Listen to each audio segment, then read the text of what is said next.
Revolution of common sense. Revolution of common sense. A revolution of common sense. Truth was once common sense, but today, truth is uncommon. Explore biblical truths around faith, business, and politics with Peter Demas. Uncommon sense in current times. Hey folks, welcome to Uncommon Sense in Current Times. I'm excited today to be with Rabbi Dr. Steve Weil. He is the current CEO of the Friends of the Israel Defense Force, a major nonprofit. It supports the well-being and education of the IDF soldiers and their families. He formerly served as the senior managing director of the Orthodox Union and was a pulpit rabbi at Beth Jacob Congregation in Beverly Hills. He is known for bringing Orthodox Jewish leadership with broader Jewish and interfaith communities. So Rabbi, thank you so much for coming on. I appreciate you being here. Peter, it's a great honor to be on your show. So, a lot going on, obviously, with Israel, with just the Jewish people as a whole going across in the United States and in the world. I think probably the biggest thing that I keep seeing and noticing is the rise of anti-Semitism that's not under the surface as it used to be, say, 20 years ago. It seems to be everywhere. Are you seeing this being different than past times where you've seen anti-Semitism, or even in history where you've seen it? Are you seeing something that makes this one more unique than other times? I would say this, there's been different times in Jewish history where the Jews had a great run. Just to give you an example, Poland. When you think of Poland, you think of more slaughtered Jews than any other place in history. But we had a 300-year good run there. Until it wasn't. In the catalyst there was the Ukrainian Cossack revolt against the Polish Catholics, and then they ended up slaughtering the Jews and blaming the Jews for that in 1648 to 1653. But I'm just using that as an example. The Jews have had a good run in America the last 120 years, and it's over. What we've seen since October 7th is a sea change, a radical sea change. And it's tragic, but this has been our history. Now, take the spiritual component out of it, because you're right. Throughout history, and every country that is, I've probably been in this world that's had any level of significance, we've seen this level of attack. And so I'm curious, though. Because here in the United States, there was always something that kind of triggered it. As you said, there was they were blamed for something. There was something that was under the current. In the United States, it seemed like, at least for me, it caught me off guard. Like, I was shocked when all of a sudden it just seemed like it appeared to me like it came up overnight. But again, I'm looking at it from the outside. And was I right in that, or was there certain things that kind of started triggering and moving it down that road? Well, if we were going to speak on a broader sociological level, I think part of the challenge we faced in America, whether your family is centrist, whether they're center right, whether they're center left, let's call it the majority of Americans, from the center left to center right. For the most part, those families did not raise their children to become school teachers, to become educators. They raised them to do many other things. And for the last 50, 60 years, not just on the university campuses, but the large majority of our educators and teachers are coming from the far woke left, from the far progressive left. It's an attitude and a culture that doesn't respect facts, that's into brainwashing, that doesn't respect religion, that doesn't respect history.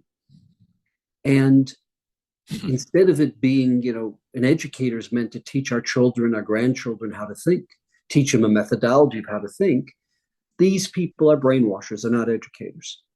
And the problem in America is that they've been doing this for 60 years, to a much greater degree the last 20 years. And we see, unfortunately, the quality of the education American children are receiving relative to what we used to receive.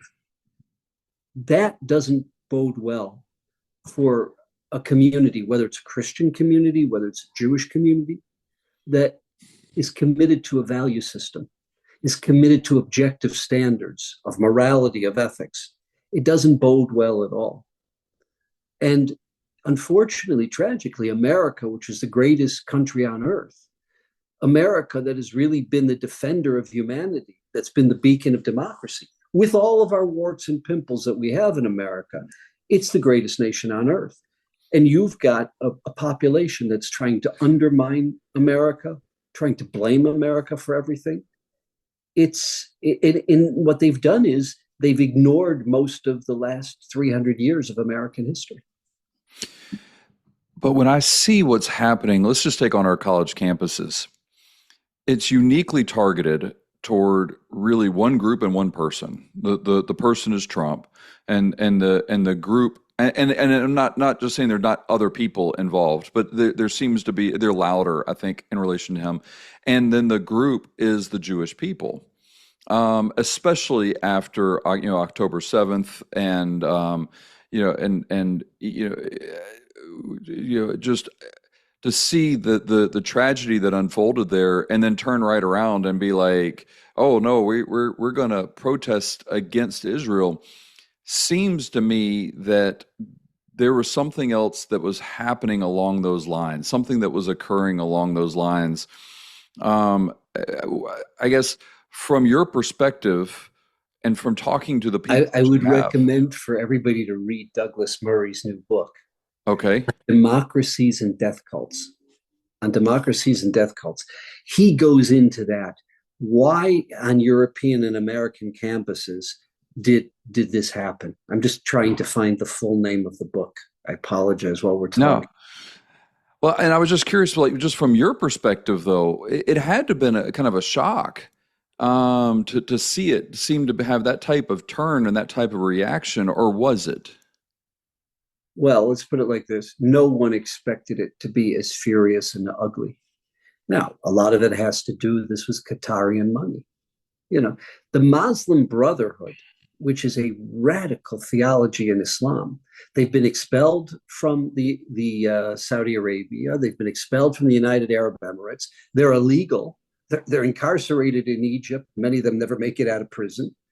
And what happens here in the United States under the First Amendment, and in England and in France and in Belgium, you've got mosques all over this country and all over Europe that are preaching a theology that cannot tolerate Jews or Christians, anyone that's defined as a dhimmi, an infidel, to be controlling land that they believe al-Islam, that they believe is Muslim territory. So it's not just Jerusalem and Israel. It's Spain, it's the Balkan states, it's France, it's Italy.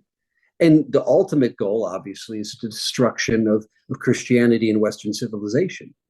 Their problem is that the Israel, tiny little Israel, and its army, which is a pretty significant army, the IDF, is standing in their way. That's their problem.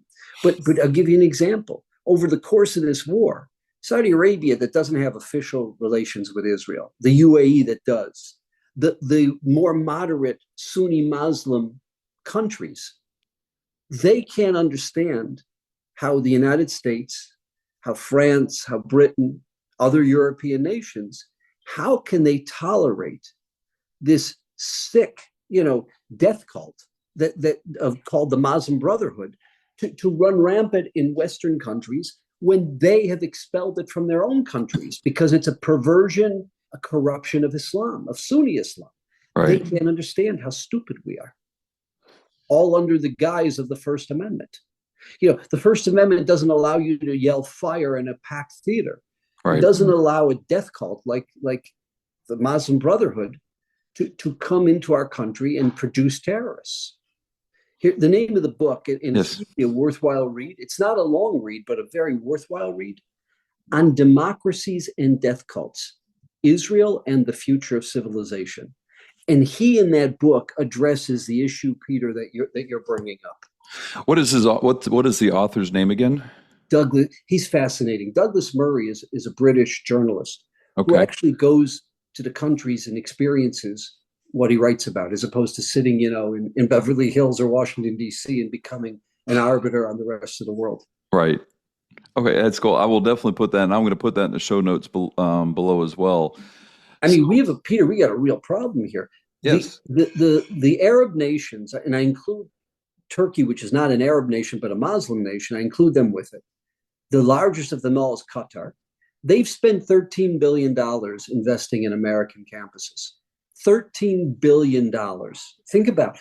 I don't care how wealthy in America someone is. So maybe they give $1 million, they give $10 million to a campus. These guys have put $13 billion in the last 20 years. They're poisoning the minds of our youth. So I actually want to tie this in with the IDF, but because I have a link there question, but you just made me think of something else. But a lot of these students that hit this campus, though, they haven't been on campus that long. A lot of them came from high schools, from that type of stuff. It seems like they even came in with that mindset, at least, or they're just wanting to find a purpose in something. And these are the people that seem to be screaming and having a purpose. So they want to join whatever it is, regardless of whether they understand the conflict, whether they understand what from the river to the sea means. Well, it doesn't matter what they understand or not. They just want to be part of it. Is that wild. The problem? Well, there's two factors. One is, keep in mind, most of the instigators are not students. They're professionals who are being paid. Right. Many of the people are being paid to go onto the campuses. And yes, there are students. And it's fascinating when you confront the students, say, which river? They say from the river to the sea is a genocide of the Jewish people, an annihilation of Israel. They don't know which river, they don't know which sea. Then when you talk to the gays and the lesbians, and you describe what happens to a gay and a lesbian in Gaza, well, they say, you're pink washing Israel. So what do you mean we're pink washing Israel? Meaning, well, then you share with them the facts. Do you know there's a whole Palestinian community in Israel who will be murdered by their own tribes because they're gays and lesbians and they're living free in Tel Aviv?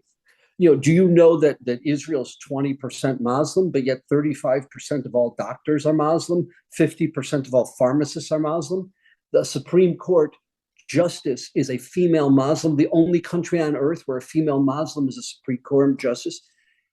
And they're not interested in the facts. The facts don't matter. See, that's the problem. We have a population on our campuses that's anti-intellectual, that's anti-rational. But there's a great line that Vladimir Lenin, when they overthrew the czars, he called them the useful idiots. He says, we could have never overthrown the czar and the czar's regime without the useful idiots. But that's okay. After we took over, we took control of the country, we got rid of them as well. And he was referring to these college students. Right. And that's the college students you see in Oxford, Cambridge. Clearly, that's the college students you see in Columbia and Harvard. These are not bright people. These are not rational people. And it's a tragedy that these great institutions that produce so many Nobel Prize winners now basically are the source of hatred, of racism. They're the source of filth and vile behavior. They're the source of disrespect. There are institutions that have no respect for morality, ethics, for human decency, for human dignity, for justice. It's a tragedy. And, it's a black mark on the United States. And it's a black mark on the future of our country. Now, you and I know that there happen to be other universities that are great educational institutions, and that have replaced Columbia, replaced Cornell, replaced Harvard, replaced Brown. We're seeing a sea change in where the intellectual community is going, where the moral community is going, where the community that is rooted in human dignity and humanity is going. So transitioning this to the IDF, because you have soldiers that are an incredibly trained group of soldiers who are constantly aware that at any point in time there could be something to happen to them, to their country. But they had support from the U.S. They had support from these areas, and now all of a sudden, at least through the media, it appears that the U.S. is against them. There's a lot of that stuff. How does that impact the morale of just the everyday soldier that happens to be there, that's with the IDF? And does that impact them at all? Oh, did you hit the nail on the head, Peter? There's a real sense of isolation. Look, it's changed since the change of the administration. You had, Arabists, I'm talking about Israel haters in the State Department. And the Biden administration, not because they were anti-Israel. I don't think you'd call Tony Blinken or Jake Sullivan or General Austin anti-Israel, but they refused to override the State Department, the bureaucrats in the State Department who are clearly anti-Israel. That changed day one with the Trump administration. So to a certain degree, those soldiers in Israel, they feel a little bit less isolation now. But what they don't what is perplexing to them, I'll give you one statistic. Never before in human history has there been a more moral, ethical war than this war. What do I mean by that? When the enemy, I'm talking about, the Palestinian rapists and the Palestinian baby murderers, the Hamas, the Muslim Brotherhood Hamas, when they use human shields, they use their own population as human shields. They dress as civilians. They don't dress in uniforms. So historically, the rate is about 9-1. 9 civilians die for every combatant in an asymmetric war where the enemy is not dressed in a uniform. Right. An asymmetric urban war. You know what the numbers are now? And No. by the way, no one will ever accuse the United Nations of being pro-Israel, right? Right. It's 1.1 to 1. I don't believe those numbers. Wow. I think it's much less than that. But the United Nations is saying that of the 49,000 deaths, over 20,000 were terrorists. They believe that 22,000 were civilians died as a function of the war.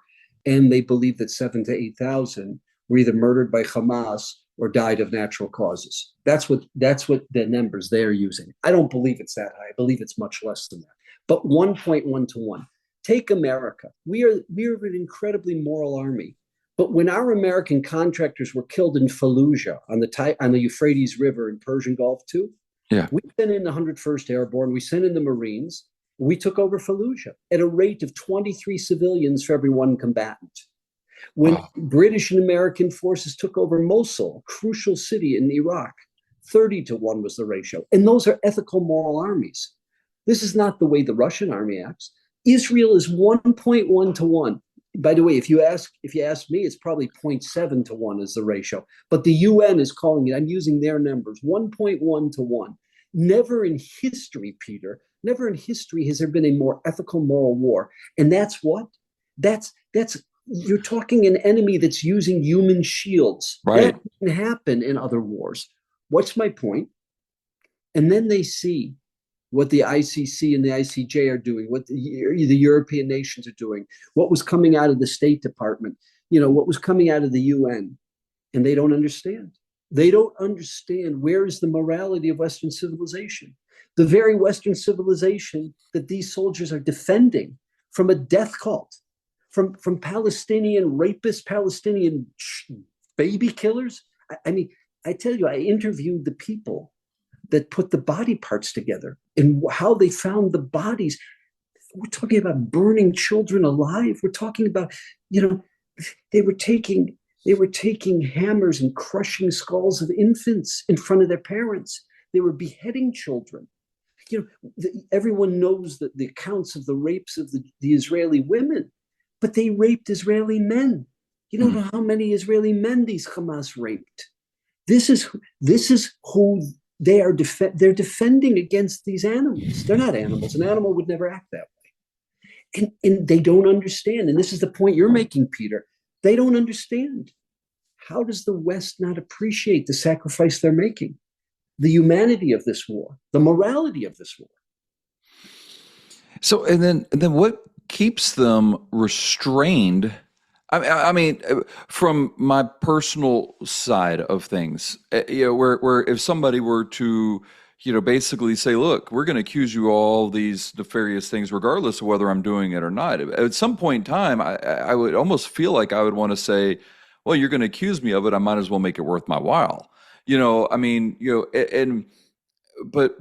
But there is so much restraint on the soldiers, and not just, and I know there's some exceptions. And I know somebody listening to this can send me an article where there would be something, or one individual. I recognize that, but for the army as a whole, they're showing so much restraint in how they do it. How do they maintain that restraint, knowing that there is this morale issue that they're facing, knowing that it seems like even no matter how good of a job they're doing, it seems so hard for them to be able to do so, but they're doing it. Do you have any insight on how they're able to maintain themselves that way? Well, there are two factors. One factor is, that is the Jewish ethic and Jewish morals. And that unlike Hamas, every human being is a human being. Every human being is created in the image of God, whether you're a Jew or a Gentile. It's not like the Hamas, and look, we see their textbooks, Right. Jews are apes, Jews are pigs, and they quote the Quran.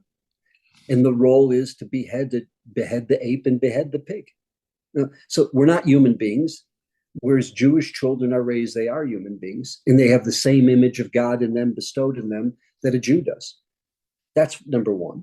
Number two is every officer in the IDF can quote, you wake them up 2:30 in the middle of the night, and they can quote that Israeli code of ethics. They believe it. It becomes embedded in their heart and their mind, and they train the soldiers. The soldiers have to carry with them the Israeli code of ethics.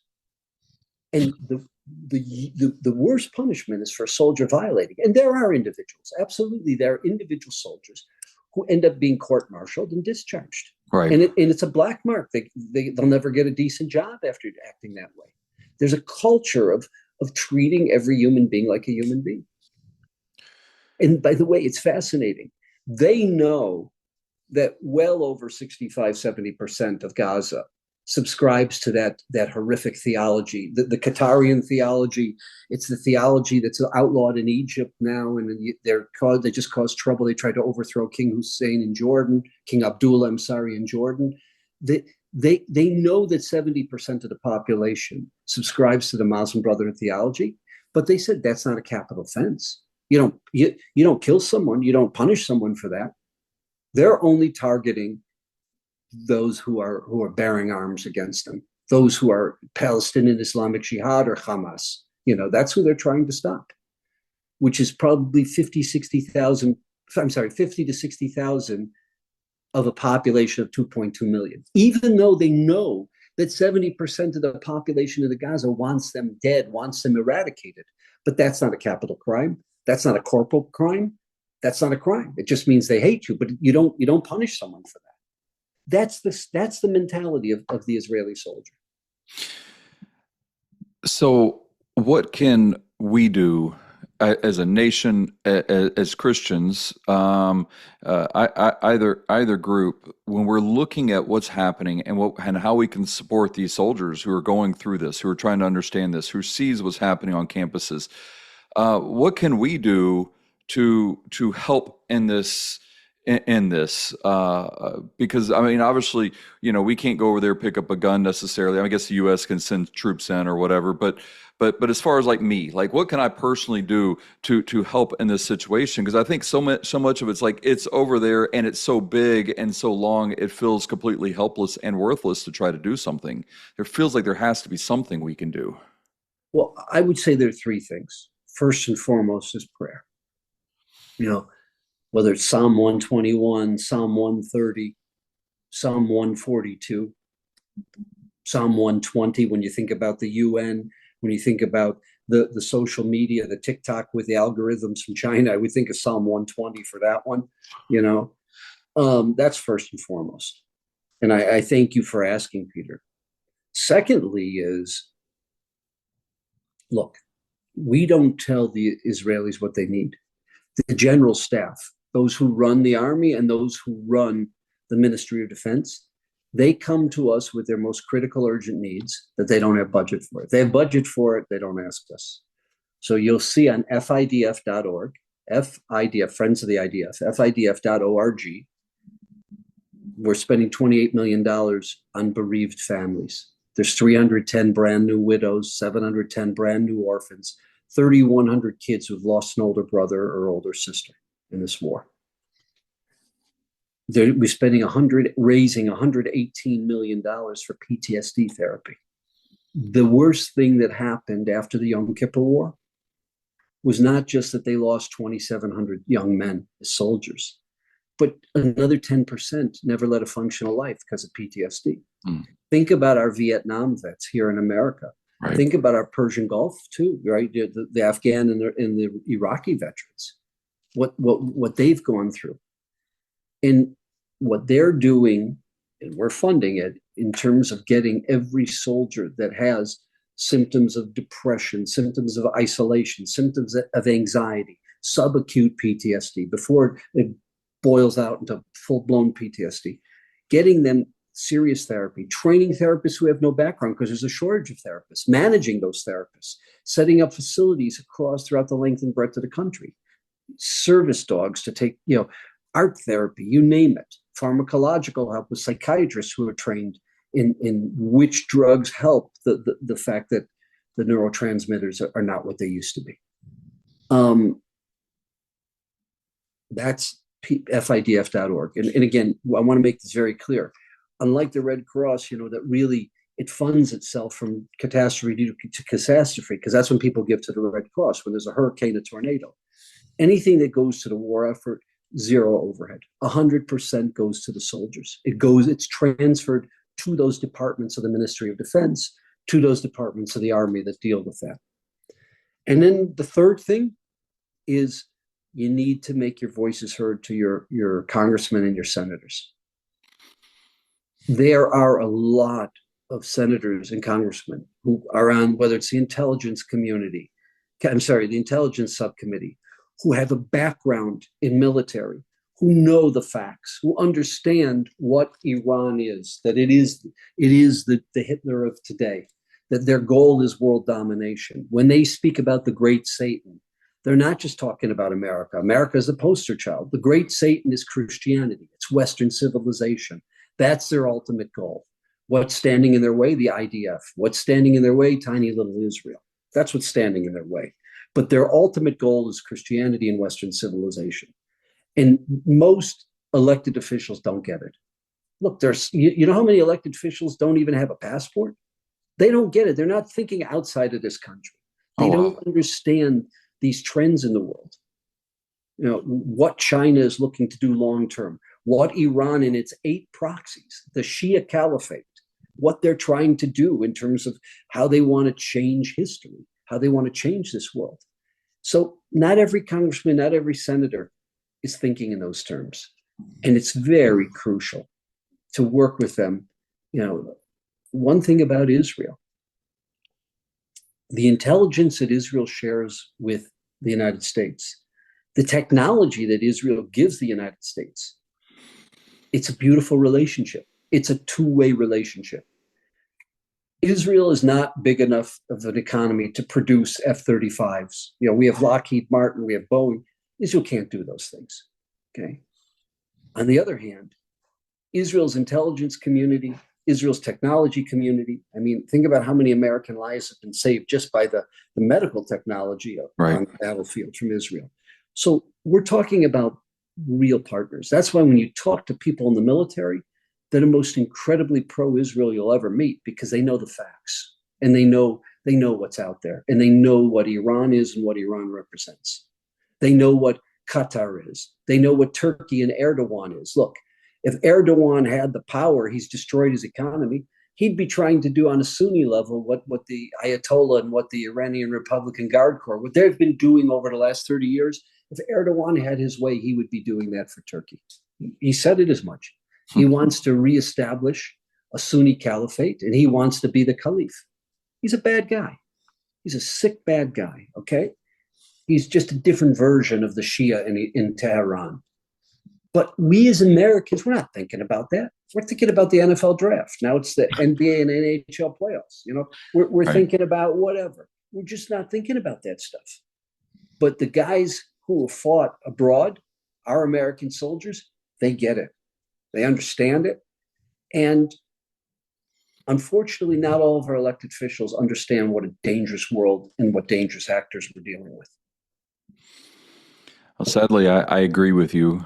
And I think what you're doing is so important, and I appreciate all that you're doing in supporting the IDF, because I don't think people recognize I don't think they recognize the impact that Israel has on every piece of it, both our security as well as our economy.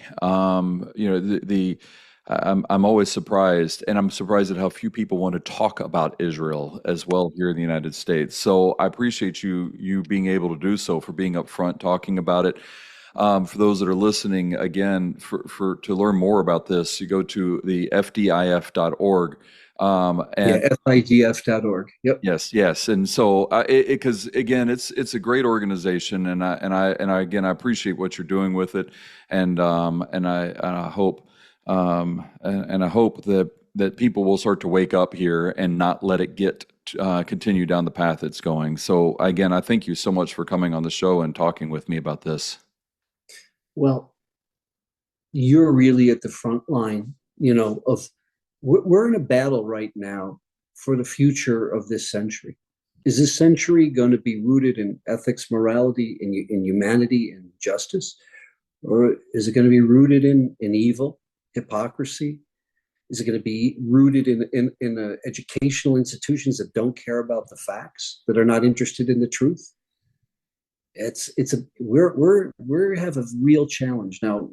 The reality is, we have incredible Americans. We have incredibly decent Americans.